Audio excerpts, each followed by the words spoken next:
Today we have Levi from Belgium who will explain us a bit about how the Lightning Network works. I mean, there's a lot of talk about scalability. Especially last year we had quite a bit of problems with Bitcoin when transaction fees went really high. One possible solution might not be Lightning Network, and Levi will explain us what's up with that. Thank you.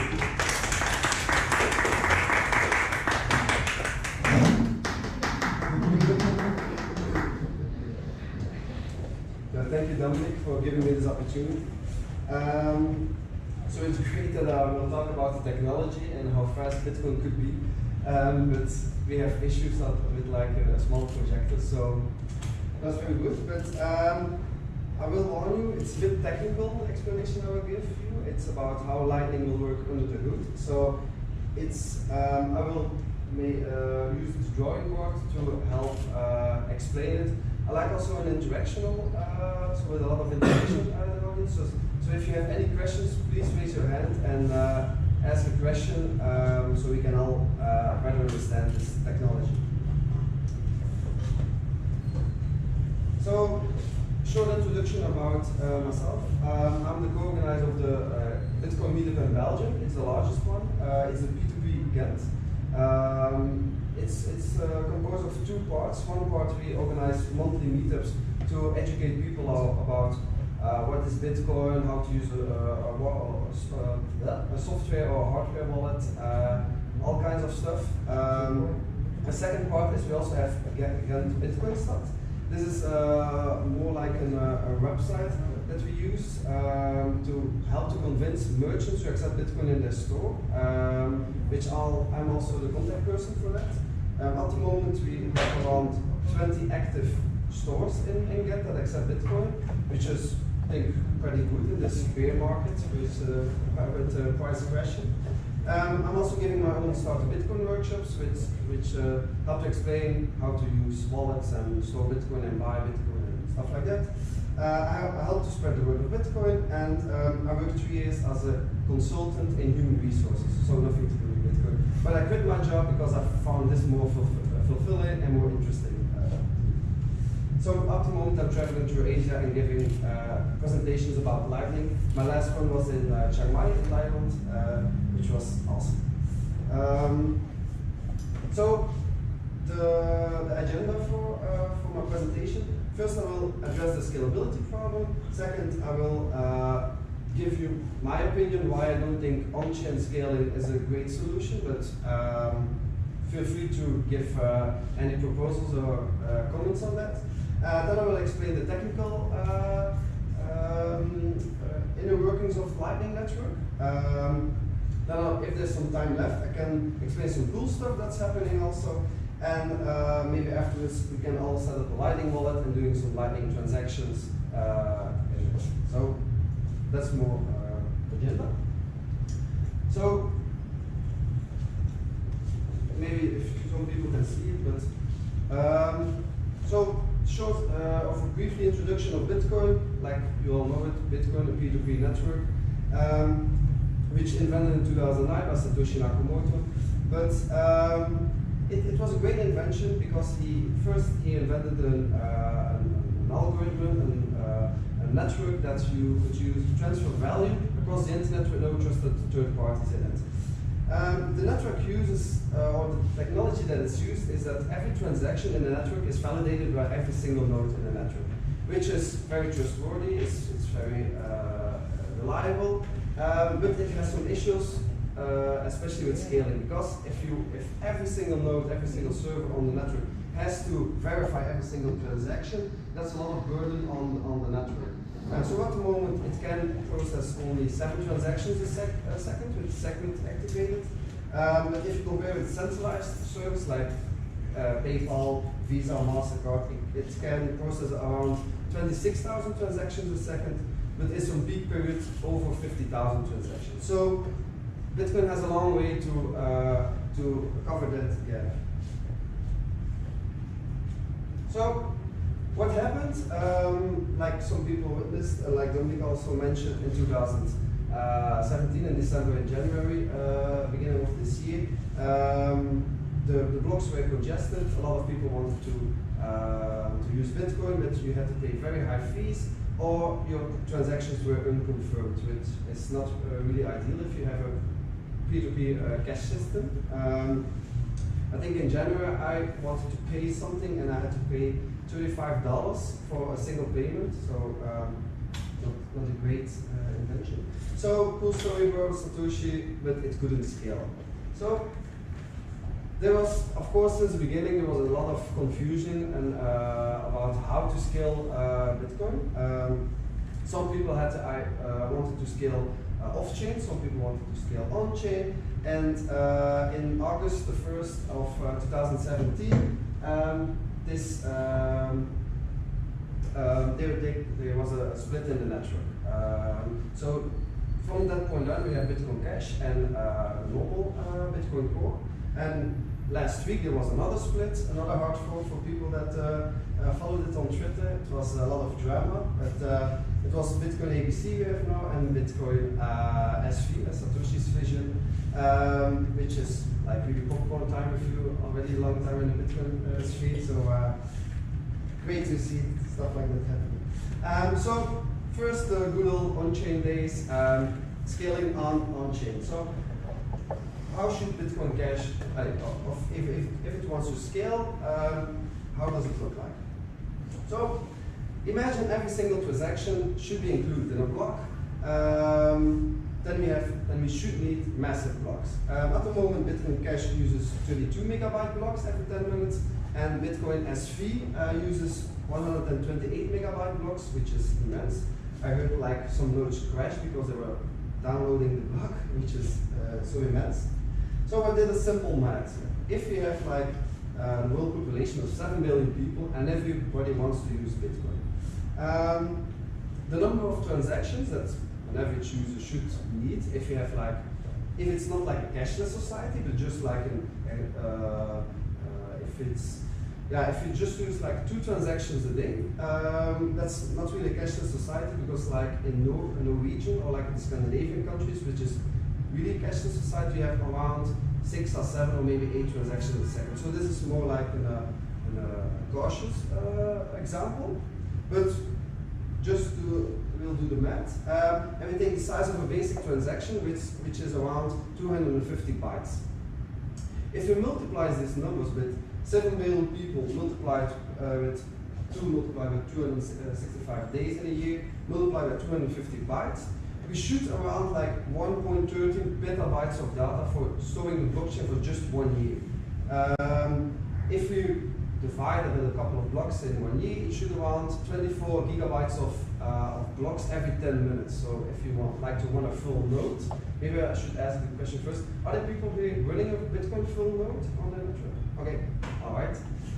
So you know how difficult it sometimes be to first downloading the full blockchain and then syncing the full blockchain. So imagine like every block would be 24 gigabytes of storage. You would need an immense bandwidth, CPU power, storage, which is immense. You could use pruning and sharding and all these kinds of technologies, which I won't cover in this topic, but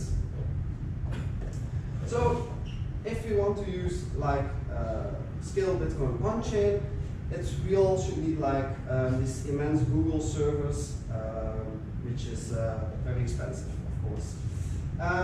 So the benefits, it's a less complex scaling solution, cheap transactions on-chain and more transactions per second on-chain. That's in my opinion the only benefits of it. But so the disadvantages is because of the high CPU power, bandwidth and storage you will need for having an own Bitcoin node, there will be less nodes on the network. Less nodes means more centralized network, and that's not the whole point of Bitcoin, of course. So why less nodes? Why less nodes? Because if you are using a lot of, for instance, if you want to download all those big blocks, you would need a lot of storage. Immediately grow block size. Yeah, if you grow block size. So if you need like more people adopt Bitcoin and there are more transactions, and we should all implement or embed these transactions in a block, then we need bigger blocks. So that's a lot of burden on a single node request. So also, in my opinion, but maybe some controversial over here, it's less innovation, I believe, because if you want to have more innovation on the Bitcoin on-chain scaling, everybody has to agree on that innovation, on that software update, and we saw what happened with that kind of scalings last week. Of course, privacy and fungibility are a huge issue at the moment for on-chain scaling. Confirmations are slow, and for small transactions, if you want to buy, for instance, a coffee with an on-chain payment, you would need to wait 10 minutes before the merchant has one confirmation. In that time, your coffee is cold, so also not very good. And simple, it doesn't support micropayments, so if you want to use like IoT and all this crazy stuff, we can't use just the Bitcoin. So run your own node, that's the idea. I really like the quote of Elizabeth Stark, who's the head of Lightning Labs. She said, she makes the analogy, like a comparison with Bitcoin on-chain scaling. What if in order to send an email, you had to download every single email that anyone ever sent? That's like the same idea of on-chain scaling. Like every node in the network has to validate all the single transactions in the network. Also, Hal Finney wrote in 2010, even then he thought about it, and he said, if you want to scale Bitcoin, we need like a second level of payment channels, payment system on top of it. So the off-chain scaling solution, Lightning Networks, comes more of the idea that we don't want the whole world to see our transactions and validate every single small transaction, like a coffee at the Starbucks or something. Not the whole world has to validate that. So I will first give you a basic overview how Lightning works, which is like, in my opinion, very easy. But then if you go to the more technical details, that's like more the hard stuff. So how does it work? It's like going to a coffee shop or to your bartender, and instead of paying for every single coffee or for every single drink you are ordering over there, you would open a tab, and at the end of the night you will have like an invoice, a total, and you pay that invoice to the bartender, and you don't need to pay every single transaction at the end of the order. So by this you cancel out the different payments in between. So for instance, you would need, like, if you want to buy 5 coffees, you would need like 5 payment transactions on chain. By this you sum them up, and for instance, if a coffee costs $2, you would just do a $10 on chain afterwards. That's how Lightning works. So Lightning works like by moving the value of the ownership to more of the promise of ownership. By having Lightning Network, you are exchanging promises and not really the real ownership of a Bitcoin. Of course, there's a lot of trust involved over here, so there needs some kind of system that we don't have to trust the counterparty if the counterparty doesn't respond or something, and it can be fully in a decentralized, trustless way, of course. So, because you could meet like a lot of people making false promises. So, let's see how Lightning works on the different. I will use this because it's more easier. I think everybody can see this better than the small screen. So let's go back to the bartender, and we want to open a tab. So of course this is a Lightning wallet, so you could just like scan a QR code and everything would handled in the background. But I'm going to explain how this background really works. So first you have to open a tab. Like tab, you could also say it's like a shared account with the bartender. So for instance, we have Alice. Oh, shit, it doesn't work. Oh, yeah, so we have Alice. Always Alice and Bob. So Alice goes to the bartender Bob and she wants to buy coffee. So what will she do? She will ask Bob, hey, can we open a shared account where we can make transactions in between? So we have, is this visible to everybody? Or is there a good imagination? Maybe they won't find it. Okay. So you can see it. Great. Perfect. So let's imagine they want to transact with each other, they have a financial relationship with each other, and they open a shared account. So both will commit like 5 Bitcoins to it, which is a lot. Imagine it's very expensive coffee. So they both commit 5 Bitcoins both to this shared account. Now, what Alice will do in the first place is she will make a contract stating that 5 Bitcoins is hers and 5 Bitcoins will go to Bob. So they will make like a contract. And this contract has in fact 2 outputs. One goes back to Alice and 5 goes back to Bob. So by this they make each a contract. So Alice makes this contract, then it's signed to Bob, and Bob gives it back to Alice. Bob makes a contract, gives it to Alice, Alice signs it and gives it back to Bob. In this way, each has a contract with the autograph of the other, or with the signature of the other party. Because this is a shared account, you always need 2 signatures if you want to move funds from this. So that's why Alice has Bob's signature. So if she wants to close the tab, or if Bob is unresponsive and he doesn't answer to maybe she wants to open doing new commitment transactions by buying new coffees or some way, she can unilaterally like close the channel, close the shared account because she has a contract with also Bob's signature. So this is the funding transaction. So each party has now 5 Bitcoins in it. Is this clear? All right.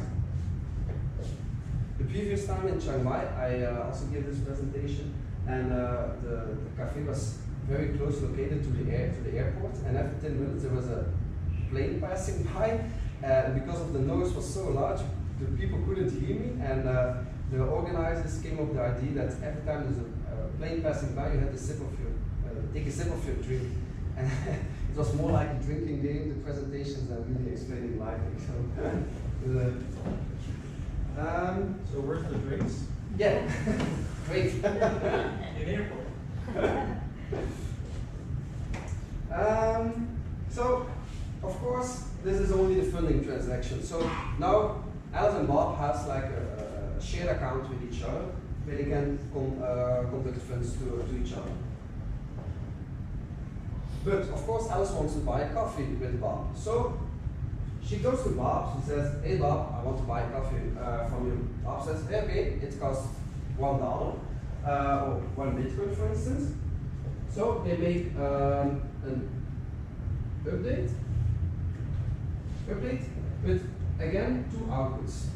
Again, because Alice is buying a coffee from Bob, now the output to Bob will be 6 Bitcoins and 4 back to Alice. So by this means you can make indefinitely an amount of transactions till one party has no funds left, or some party wants to close the channel for some reason. But they can make updates as many as they want. Of course, again, there's some trust involved over here because, like, one party could say, like, Alice, for instance, has an incentive to say to close the channel and say, hey, I'm still having this contract, and now I'm going to the blockchain because the blockchain works like as a referee, and she goes to the blockchain and says, hey, I'm getting 5 Bitcoins. So we need some kind of trust model to punish for instance, Alice that is publishing or broadcasting an older channel, an older contract. So this is how you open a channel and how you make updates between them. So, of course, we don't have a financial relationship with everyone. You don't go to because if you, like for instance, if you want to buy coffee at the local coffee shop, but you only visit it once a year, you don't want to open a channel with that guy, make commitment transactions, and then close that channel because it would be a lot of burden. So we need to like have some network where all these channels are connected with each other. So this is where the multi-hop channels or where Lightning comes in the picture. This was simplified. Now we have how Lightning really works.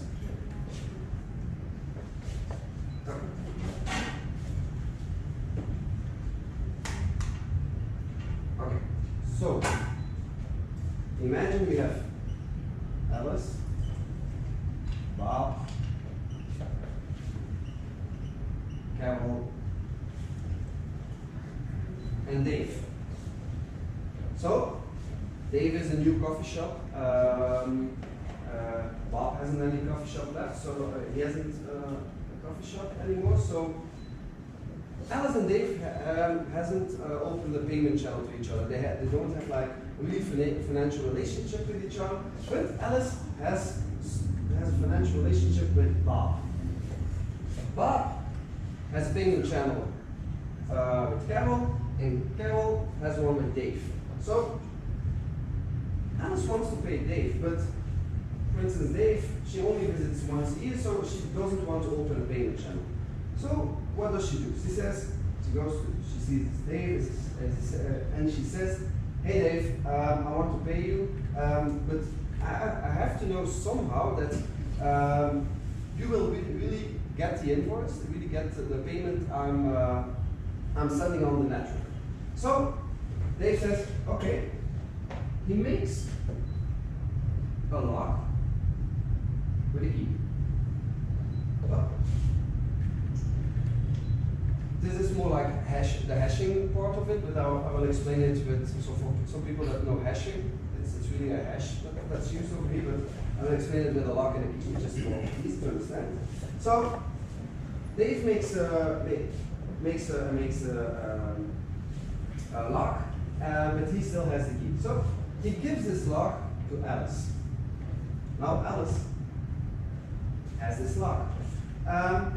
So she will know that she paid Dave because Dave could be anybody in the network because everybody is anonymous and private and nobody has real identities.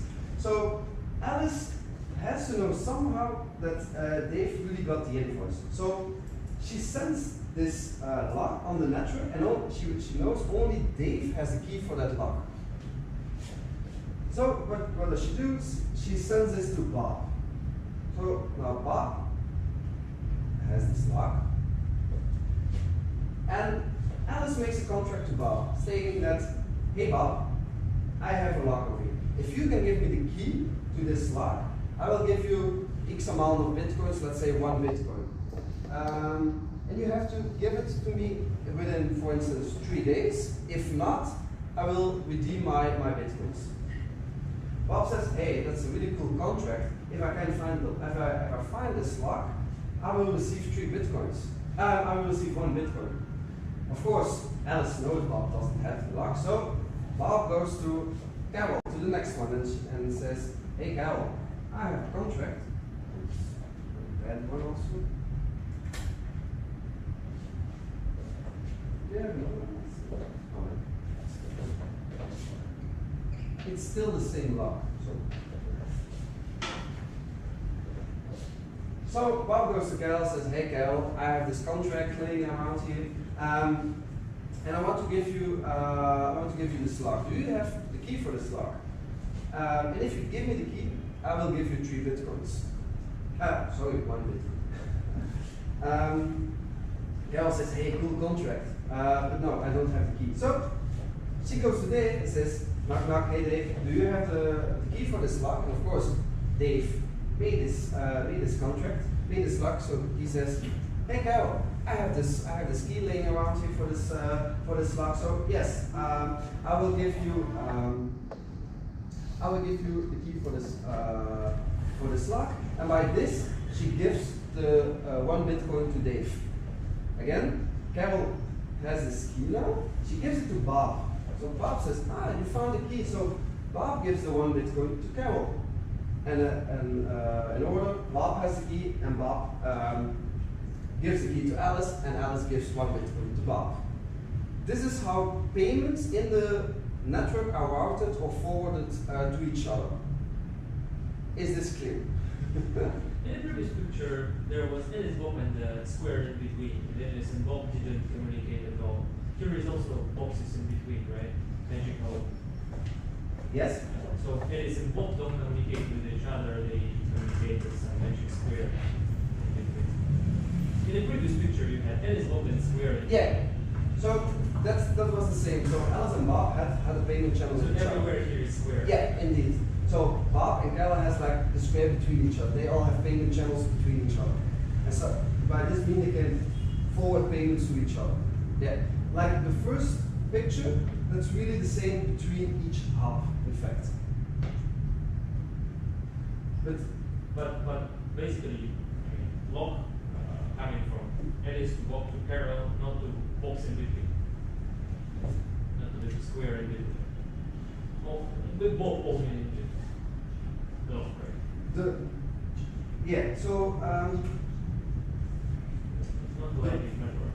yeah, this key is in fact like an update you are doing on this previous box. You are in fact saying, if for instance, like in the previous example, Bob had 5 and Alice had 5, like in the funding transaction, but Alice wanted to forward 1 Bitcoin to Dave, what she's making with this contract is saying, I will now have 4 Bitcoins and Bob has 6 Bitcoins. This is the same for if Bob with Carol has like 2 and 2, this will change with 1 and with 3. And so 1 Bitcoin will be forwarded. Why would Bob do that? Great question. Why would Bob do that? Because he has a Lightning node and he wants to participate in the network. That's one thing. But he can make a small transaction fee on it. So in this example, I just used 1 Bitcoin, but in real Lightning, it's like 1 Bitcoin and then 1 Satoshi for each hub in the middle. So like it's one Bitcoin and 3 Satoshis, and then one Bitcoin 2 Satoshis, and 1 Bitcoin 1 Satoshi, for instance. So each hub will receive a small payment in the network. One great thing in the oh yeah. Is there a chance, like while the key is traveling to these things, there's a distraction? Yes, could perfectly happen. For instance, let me search for an example. For instance, Carol gives this contract to Dave, and Dave receives this contract saying that, okay, if I give you this key, I will receive 1 Bitcoin. But in the meantime, if he's doing this transaction, Carol goes offline, for instance. Carol, so Dave can't give the key to Carol because Carol is somehow offline. What he could do is take this contract, because he received the contract, put his key in this contract and broadcast it to the blockchain.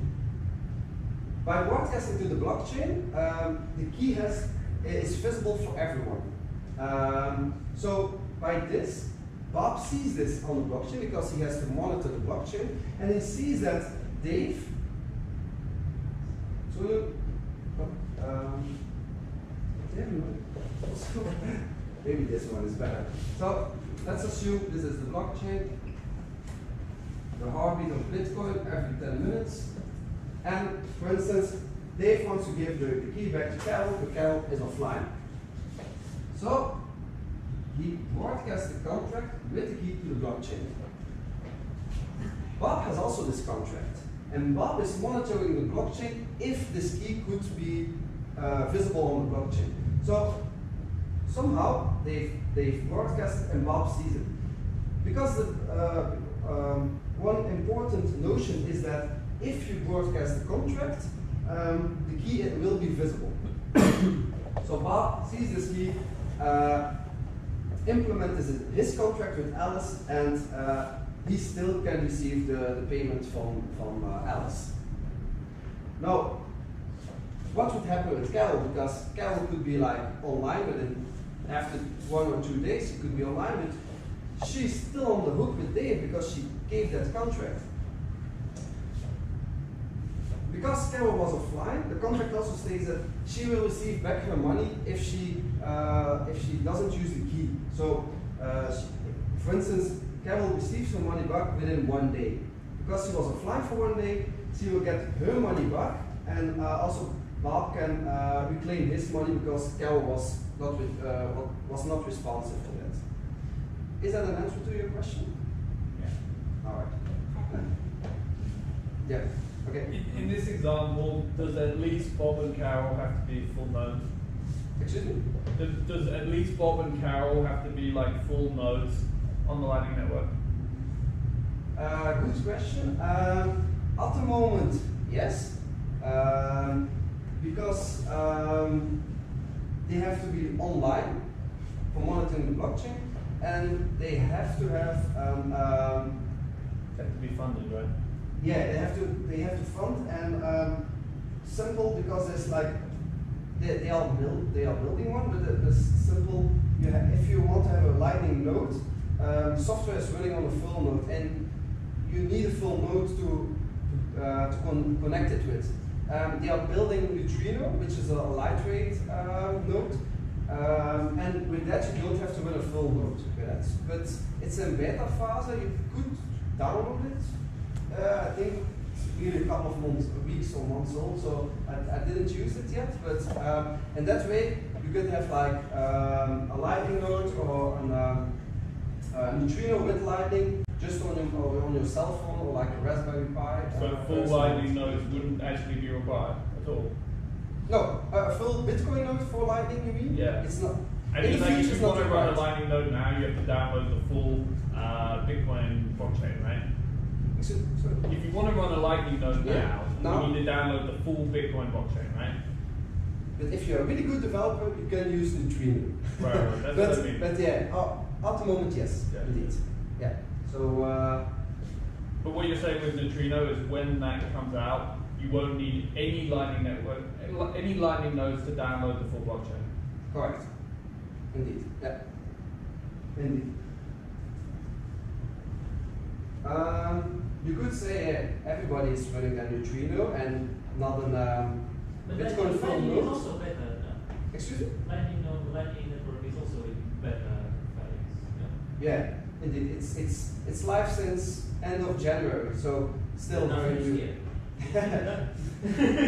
They use a few.